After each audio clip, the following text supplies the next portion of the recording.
খাজা বাবা মুঈনুদ্দিন চিশতি রাদিয়াল্লাহু তাআলা আনহু মায়ের গর্ভের মধ্যে যখন এসে গেলেন, মা বলছে আমি যখন জিকির করি আমার পেট থেকে আমার সন্তানও জিকির করে।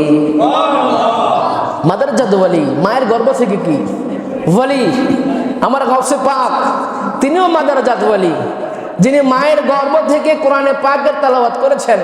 সুবহানাল্লাহ বলেন, আর জোরে সুবহানাল্লাহ। অনেকে প্রশ্ন তুলতে পারে, হুজুর এটা কেমনে সম্ভব, এটা কেমনে সম্ভব? আমরা যদি বলতে চাই আমার খাজা গরিব নওয়াজ মুঈনুদ্দিন চিশতি রাদিয়াল্লাহু তাআলা আনহুর কথা, যিনি এমন জাতে পাক ছিলেন, মায়ের দিক থেকে হাসানি, বাবার দিক থেকে হুসাইনি। সুবহান, আর জোরে সুবহানাল্লাহ। মায়ের দিক থেকে আমার নবীর বংশধর ছিলেন হাসানি, বাবার দিক থেকে আমার নবীর বংশধর ছিলেন হুসাইনি।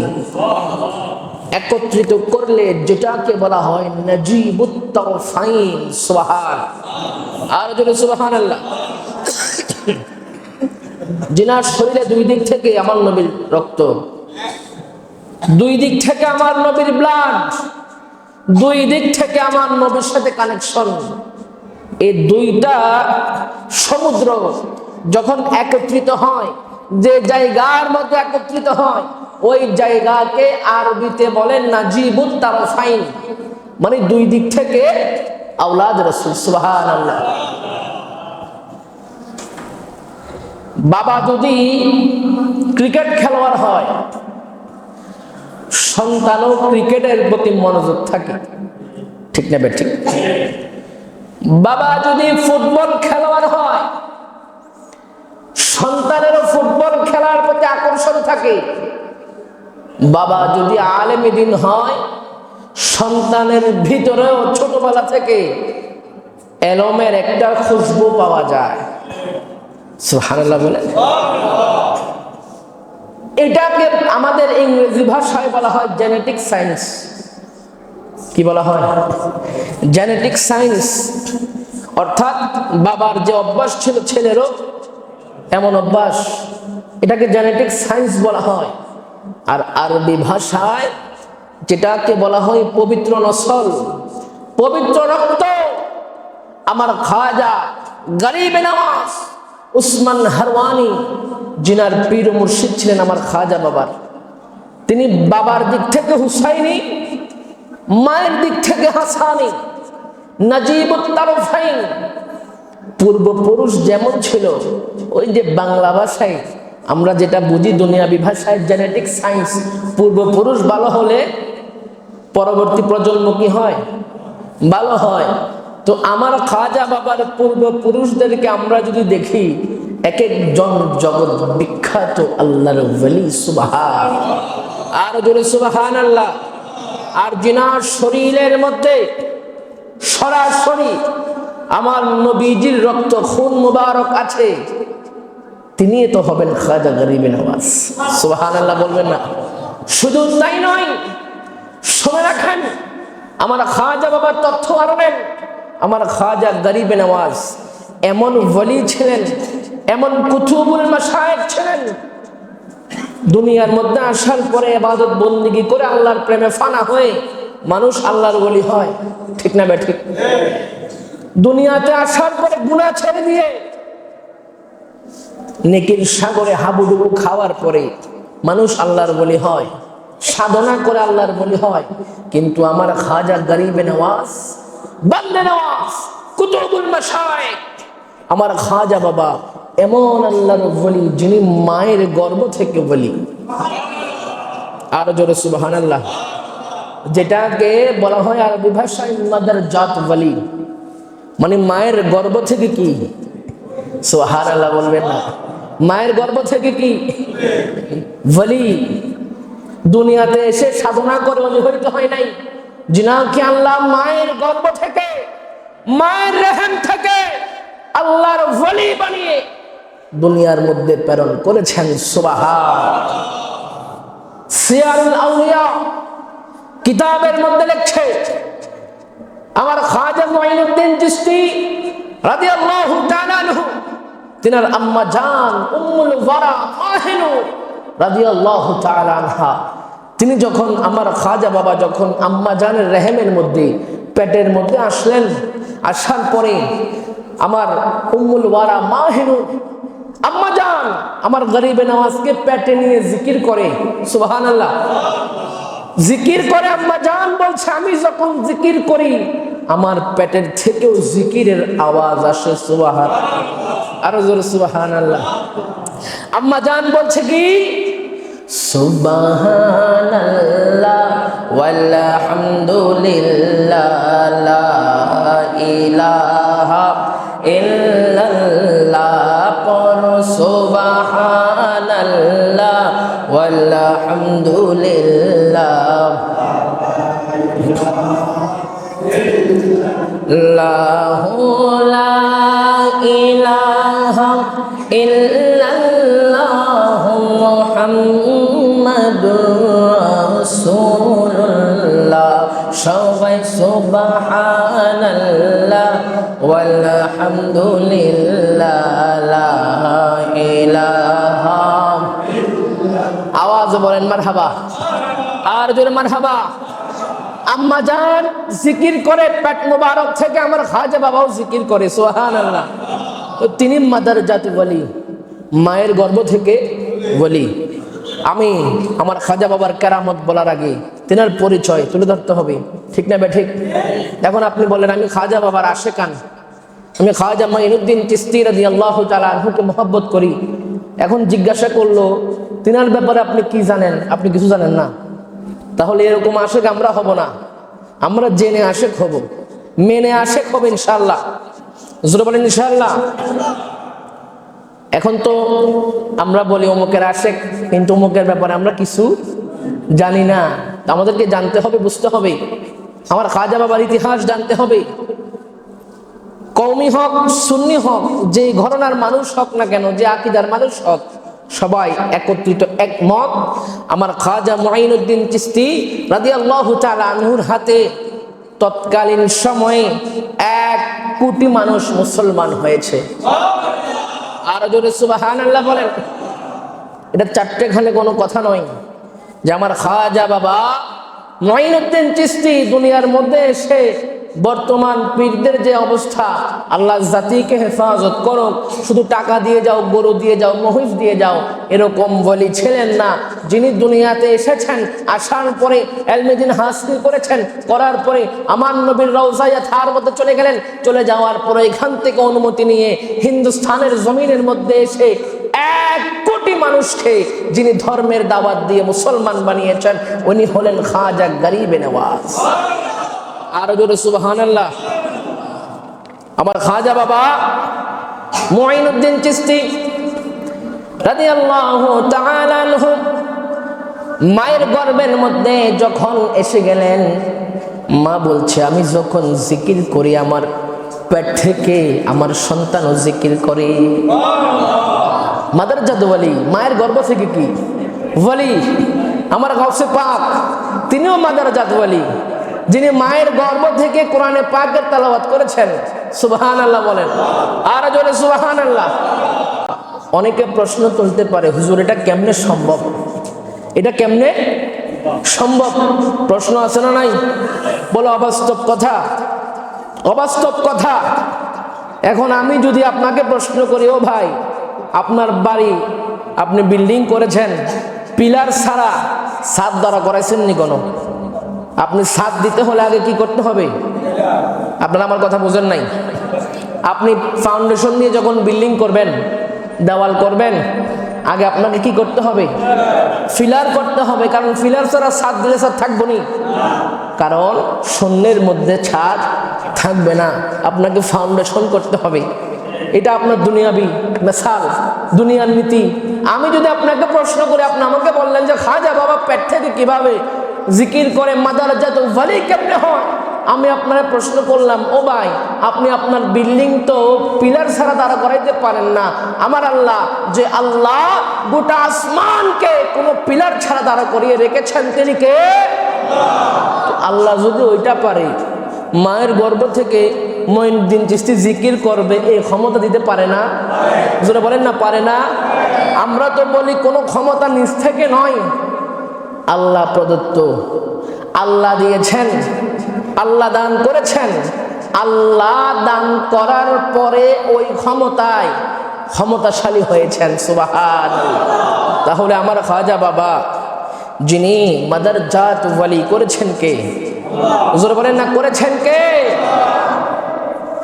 আমার খাজা বাবা মঈনুদ্দিন চিশতি রাদিয়াল্লাহু তাআলা আনহু মায়ের গর্ভের মধ্যে যখন আসলেন, আম্মাজান উম্মুল ওয়ারা মাহে নূর তিনি বলছেন, আমার সন্তান হাসান যখন আমার রেহেমের মধ্যে, আমার গর্ভের মধ্যে অসংখ্য অসংখ্য আল্লাহর ওয়ালিরা, অসংখ্য আল্লাহর বান্দারা তারা আমাকে এসে সুসংবাদ দিল, হে উম্মুল ওয়ারা মাহে নূর, তোমাকে সুসংবাদ দিচ্ছি, তোমার গর্ভের মধ্যে কুতুবুল মাশায়েখ, সুবহানাল্লাহ।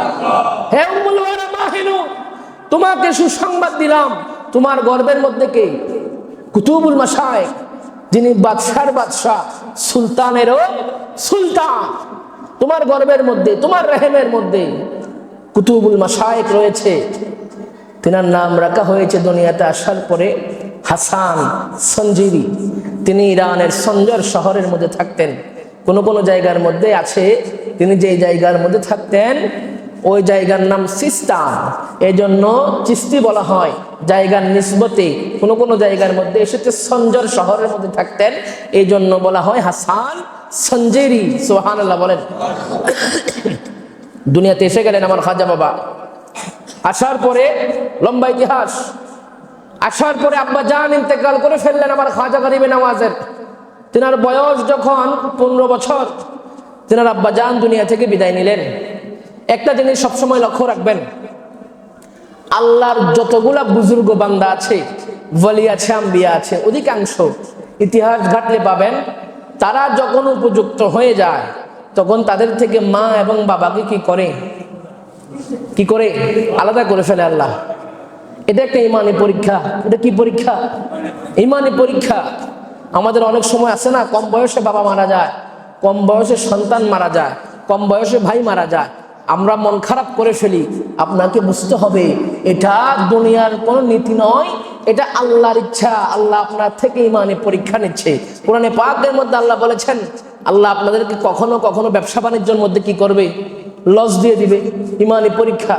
কখনো কখনো আপনার বাড়িঘর তুফানে ভেঙে ফেলবে, এটাও ইমানি পরীক্ষা। কখনো কখনো সন্তান নিয়ে যাবে, এটাও ইমানি পরীক্ষা। কখনো কখনো বাবা নিয়ে যাবে, এটাও ইমানি পরীক্ষা। কখনো কখনো মা নিয়ে যাবে, এটাও ইমানি পরীক্ষা। সকল পরীক্ষা পাশ করার পরে আপনি উপযুক্ত হবেন। আমার খাজা বাবার বয়স 15 বছর বয়স। বাবা কি করলেন? ইন্তেকাল করে ফেললেন। তিনার আব্বা জান, তিনার আঙ্গুর বাগানের ব্যবসা ছিল। কিসের ব্যবসা?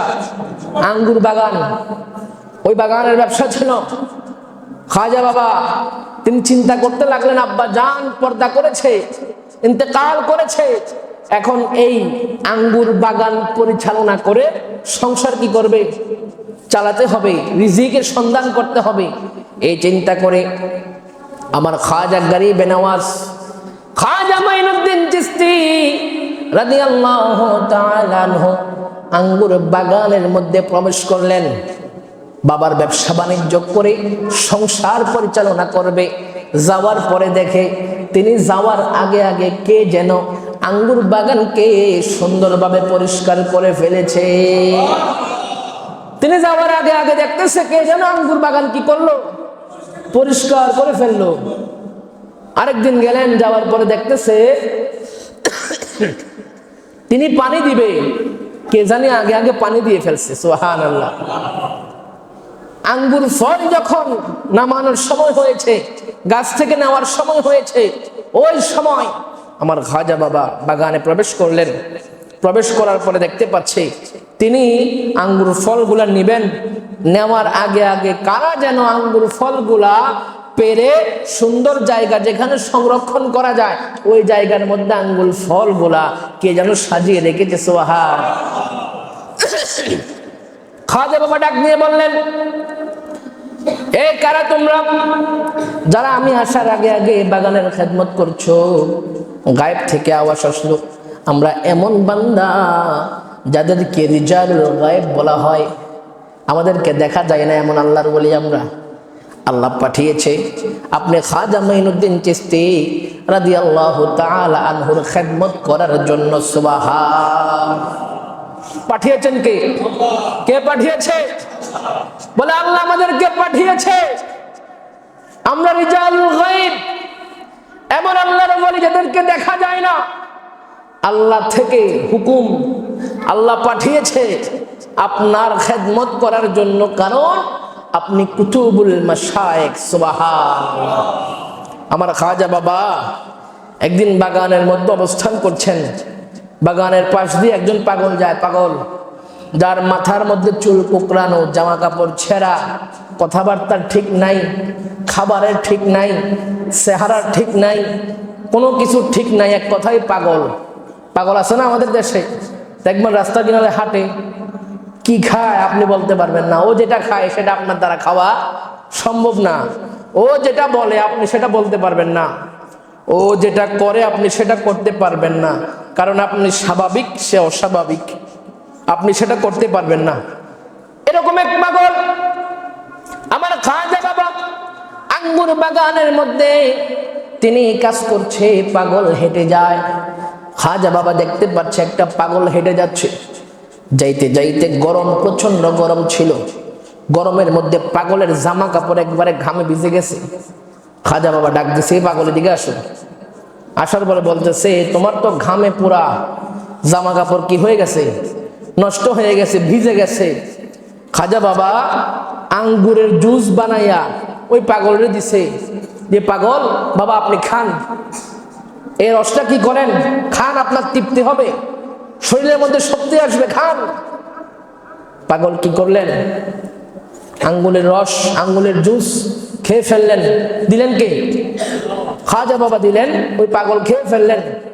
খাওয়ার পরে একটা আদব হলো, আপনাকে কেহ একজন কিছু দিলে আপনি আবার কি করা, তারে দেওয়া।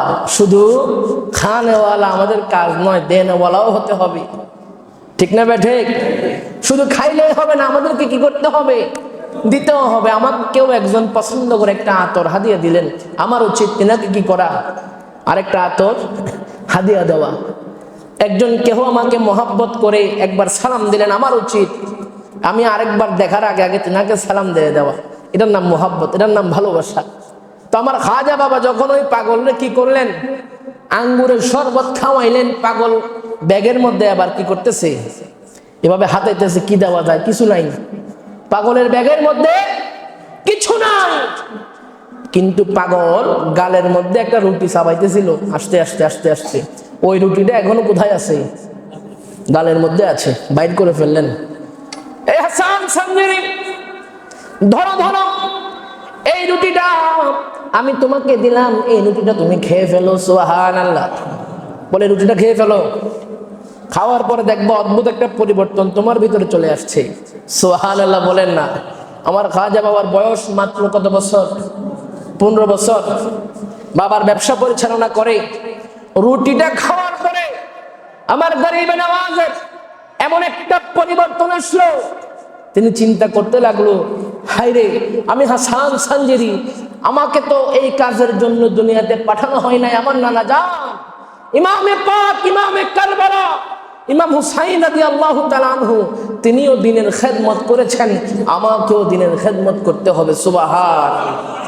এই রুটি খাওয়ার পরে কি হয়েছে, হুঁশ জ্ঞান পরিবর্তন হয়ে গিয়েছে, যে ব্যবসা নিয়ে পড়ে থাকলে হবে না, আঙ্গুর বাগানের খেদমত করা যাবে না, খেদমত করতে হবে দ্বীন ইসলামের।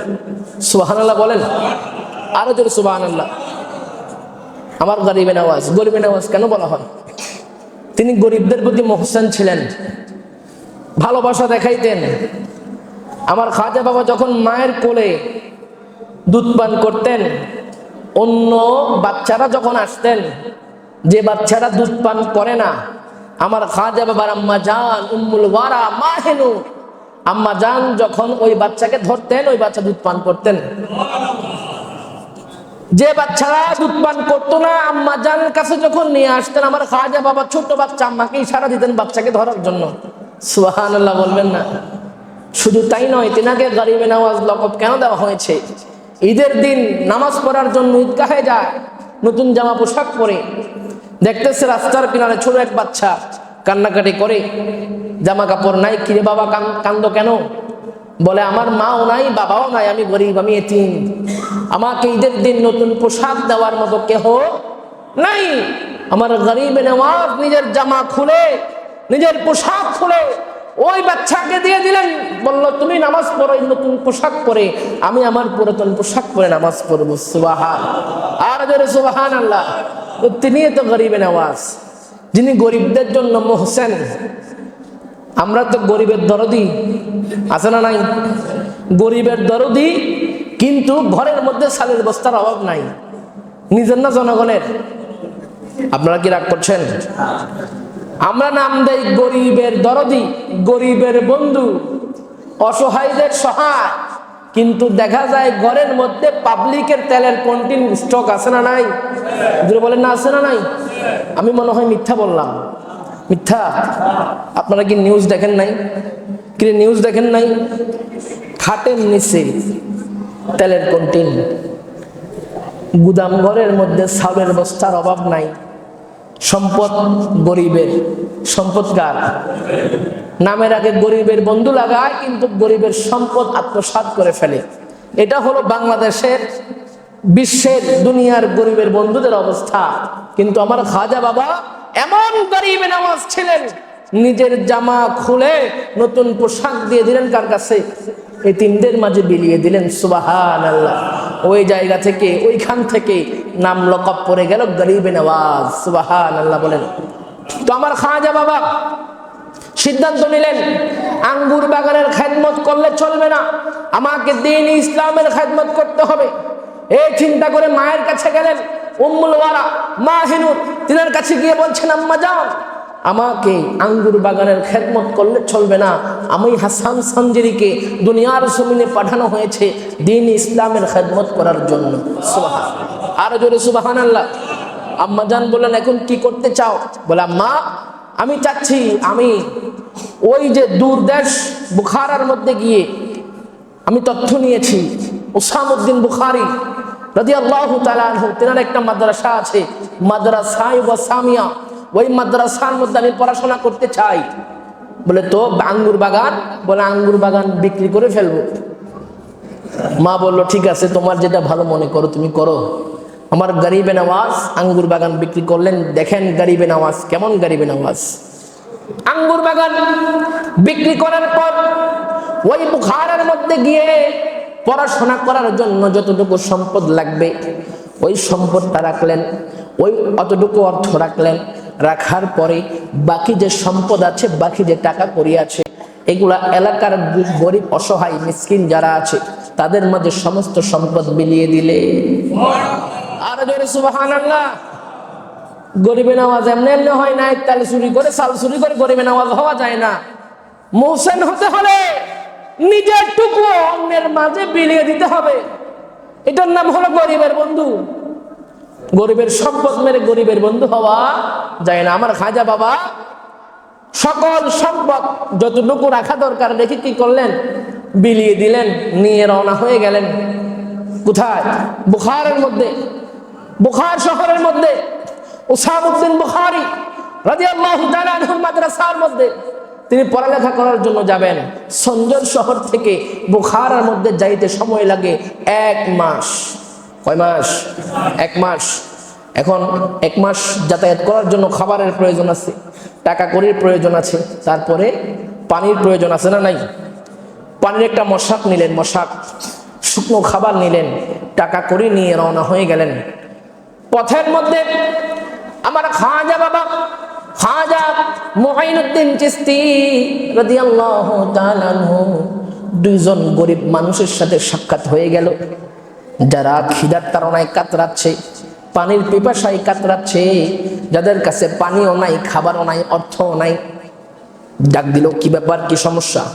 বলে আমাদের পানির পিপাসা পেয়েছে, অনেকক্ষণ যাবত আমরা পানি পাচ্ছি না। আমার খাজা বাবা পানির মশাকটা কি করলেন, দিয়ে দিলেন, পানি পান করে নাও।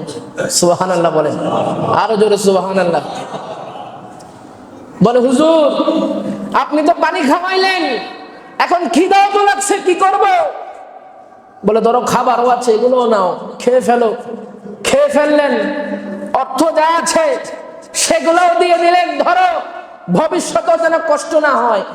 এই অর্থ দিয়ে ব্যবসা বাণিজ্য করে কি করো, রিজিকের তালাশ করো, রিজিকের সন্ধান করো। ওই অসহায় দুইজন জিজ্ঞাসা করলো, হুজুর আপনি কোত্থেকে আসলেন? বলে আমি সঞ্জর থেকে এসেছি। হুজুর যাবেন কোথায়? বলে আমি বুখারের মধ্যে যাব। কেন? বলে ইলমে দ্বীন হাসিল করার জন্য। সুবহানাল্লাহ। বলে ইলমে দ্বীন হাসিল করার জন্য বুখারের মধ্যে যাব। আমি তাফসির, হাদিস, ইলমে ফিকহ সমস্ত কিছুর জ্ঞান আমি হাসিল করব।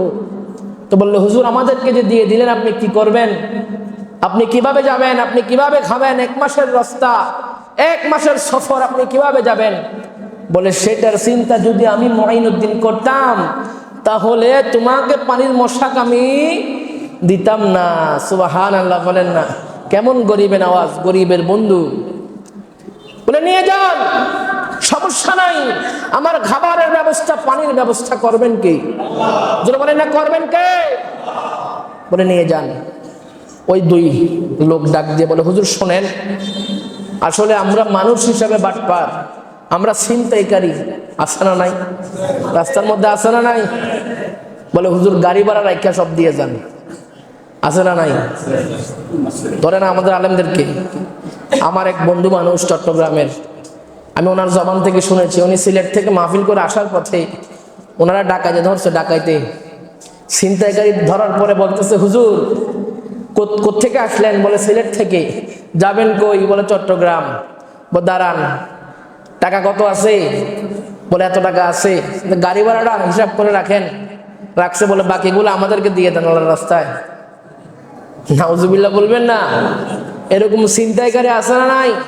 যদি বলেন না আছে না নাই? যারা অন্যের থেকে সম্পদ ছিনিয়ে নেয়, ছিনতাইকারী, হাসরের ময়দানে শাস্তি হবে কি হবে না? যদি বলেন না হবে কি হবে না? বলে হুজুর আমরা তো আসলে অভিনয় করছিলাম, আমরা মিসকিনের অভিনয় করছিলাম, আসলে আমরা কোনো মিসকিন নই, আমরা ছিনতাইকারী।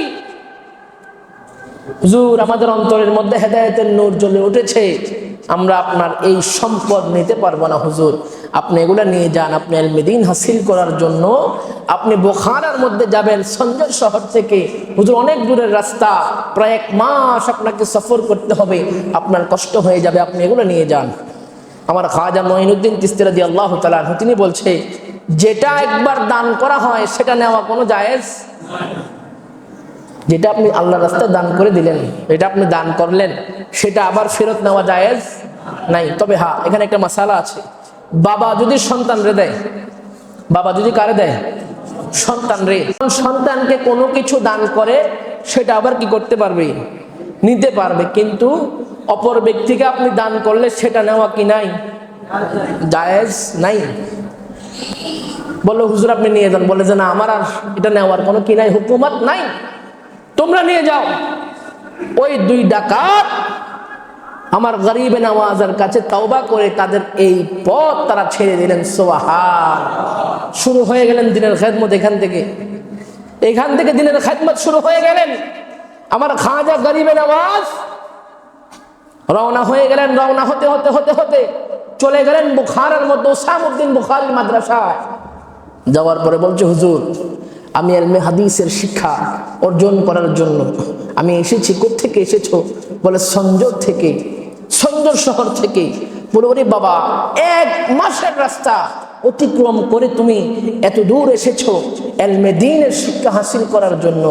বাবা আমার মাদ্রাসার কিছু কন্ডিশন আছে। বলে কি কন্ডিশন? বলে আমার মাদ্রাসায় যে ভর্তি হবে তাকে 16 বছর পড়ালেখা করতে হবে। কয় বছর? উসামউদ্দিন বুখারী রাদিয়াল্লাহু তাআলা আনহু তিনি বলছে, আমার খাজা বাবাকে বলল আমার মাদ্রাসার কন্ডিশন হলো যে ভর্তি হবে কয় বছর? 16 বছর পড়ালেখা করতে হবে।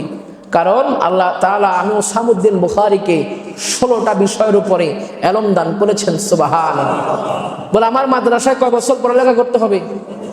আমার মুঈনুদ্দিন চিশতি বলছে, হুজুর আমার যদি গোটা জিন্দেগি কেটে যায় ইলমে দ্বীনের জন্য, গোটা জিন্দেগি যদি কুরবান হয়ে যায়, আমার কোনো আপত্তি নাই। 16 বছর নয়, গোটা জিন্দেগি লাগলে গোটা জিন্দেগি। সুবহানাল্লাহ। উসামউদ্দিন বুখারী তিনাকে ভর্তি করে নিলেন। আমার গরিবে নওয়াজ 16 বছরের যে ইলম, 16 বিষয়ের উপরে মাত্র 7 বছরে সকল কিছু হাসিল করে ফেললেন। আর জোরে সুবহানাল্লাহ। বলে হুজুর আমার আরো ইলম লাগবে। বলে আমার কাছে যা ছিল, উসামউদ্দিন বুখারী বলছে, সিয়ারুল আউলিয়া কিতাবের মধ্যে লিখছে, তিনি বলছে আমার কাছে যা ছিল সকল কিছু আমি কি করলাম, আপনাকে দিয়ে দিলাম। আমার কাছে আর কোনো ইলম নাই। বলে হুজুর আমাকে তাফসীরের ইলম অর্জন করতে হবে। বলে আপনাকে আমি একটা সন্ধান দিতে পারি। আমার একজন বন্ধু আছে অমুক শহরের মধ্যে থাকে, তিনাকে আমি একটা চিঠি লিখে দিব। চিঠিটা আপনি ওনার কাছে নিয়ে যাবেন, যাওয়ার পরে আপনি ওনার কাছে দিবেন, উনি আপনাকে তাফসীরের ইলম দান করবে। সুবহানাল্লাহ। আমার গরিবে নওয়াজ ওই উস্তাদের চিঠি নিয়ে ওই শহরের মধ্যে গেলেন। যাওয়ার পর উস্তাদ বলছে যে আমার বন্ধু উসামউদ্দিন বুখারী তিনি আপনাকে যে চিঠিটা দিয়েছে সেটা আগে আমাকে কি করেন, দিয়ে দেন। আমার খাজা মুঈনুদ্দিন চিশতি ওই জায়গা থেকে ইলমে তাফসীরের উপরে ইলম অর্জন করেছেন। সুবহানাল্লাহ। করার পরে উস্তাদ জিকে বলছে হুজুর আর কোনো ইলম আছে কিনা আমাকে দেন, আমার আরো ইলম লাগবে। সুবহানাল্লাহ। দেখেন আমার খাজা বাবা ইলম খুঁজে, ইলম আসেনি দেন। আর আপনার দেশে কিছু আছে, গরু আর আসেনি নিয়ে আসো, মহিষ আর আসেনি কি করো নিয়ে আসো, টাকা আর আসেনি নিয়ে আসো। প্রকৃত আল্লাহর ওলি যারা খেদমত করেছেন তারা কখনো টাকার মুহতাজ হয় নাই, তারা কখনো গরুর মুহতাজ হয় নাই।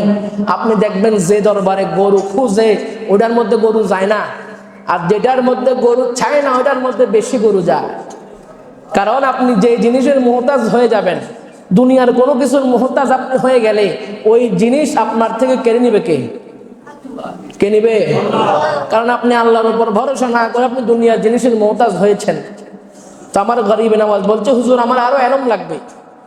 বলে যে আপনার জাহিরি যত ইলম ছিল সকল কিছু দিয়ে দিয়েছি, এবার আপনার দরকার বাতিনি ইলম, যে ইলমের খবর আপনাকে আর 7 দিন পর্যন্ত নিয়ে যাবে, যে ইলম আপনাকে তাহতে সারা পর্যন্ত নিয়ে যাবে, ওই ইলম আপনার দরকার।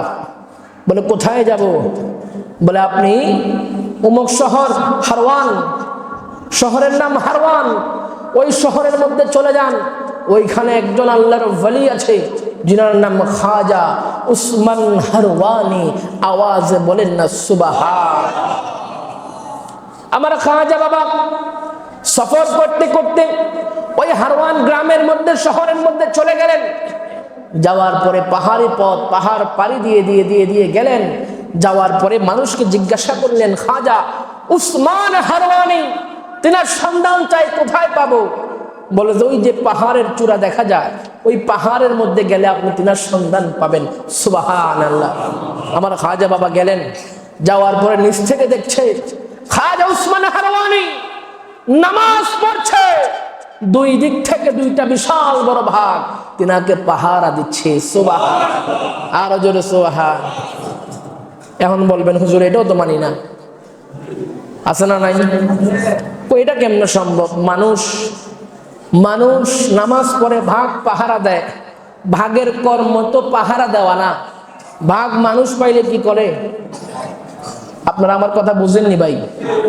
ভাগে যদি মানুষ পায় কি করে? খেয়ে ফেলে। এখন এখানে ইতিহাস বলে ভাগ কি করে? পাহারা দেয়। মানি না।